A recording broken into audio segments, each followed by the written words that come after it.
Welcome to my channel HT lifestyle 99। এটা আমার first blog, আশা করি আপনাদের সবার ভালো লাগবে। তো দেখতে থাকুন পুরো ব্লগটা। আমি আর বোন দুইজন মিলে বেরিয়ে পড়লাম তুলসীবেড়িয়া কালী মন্দিরে উদ্দেশ্যে। তো এখানে প্রথমে এসে আমরা মায়ের দর্শন করে নিলাম। আর এখানকার যারা এখানে এসছেন তারা তো জানেনই মা কতটা এখানে জাগ্রত। তো পুরো ব্লগটা দেখতে থাকো। তারপরে মায়ের এখানে পুজো দেখে আমরা বেরিয়ে পড়লাম। মেলায় এসে আর কিছু কেনাকাটা করবো না, সেটা কখনো হয়? তো কেনাকাটা করার জন্য বেরিয়ে যেতে যেতে দেখলাম দুটো পাঁঠা নিয়ে যাচ্ছে। তো এখানে প্রচুর পাঁঠাগুলি হয়, যার যার মানসিক থাকে তারা পাঁঠা দিয়ে পুজো দিয়ে যায়। তারপরে আমরা ফুলের দোকানে চলে আসলাম।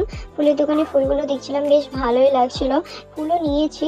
ফুলের দোকান থেকে বেরিয়ে কসমেটিকের দোকানে আসলাম। আর কানেরগুলো দেখো, জাস্ট ওয়াও, তোমাদের সঙ্গে শেয়ার করে দিলাম। আমার তো কানেরগুলো দারুণ লেগেছে, আমার মন চেয়েছিল প্রতিটা কানেরই নিয়ে নিই, কিন্তু চাইলেই তো আর সম্ভব না, তো নিলাম না। আর একটা নিয়েছি, তো সেটা তোমাদের সঙ্গে পরে কোনো একটা ব্লগে হয়তো শেয়ার করব। তো দেখতে থাকুন। তারপরে এইখানে ছিলাম নাগরদোলাতে চাপবো, কিন্তু নাগরদোলাতে চাপতে বোন ভীষণ পরিমাণে ভয় পাই, যার কারণে আর চাপলাম না। তারপরে মেলায় এসেছি, পাপড়ি চাট খাবো না এটা তো হয়ই না। তো পাপড়ি চাট খাওয়ার জন্য চলে আসলাম। আমি আর বোন 1 প্লেট পাপড়ি চাট নিয়েছি দুইজন মিলে। তো দেখো পাপড়ি চাটটা। আর তারপরে হচ্ছে পাপড়ি চাট খাওয়ার পর চলে আসলাম জিলাপি নিতে। জিলাপি নিয়ে এবার বাড়ির উদ্দেশ্যে যাব। তো আজকে ব্লগটা এই পর্যন্তই। ভালো লাগলে লাইক শেয়ার সাবস্ক্রাইব করে দেবেন।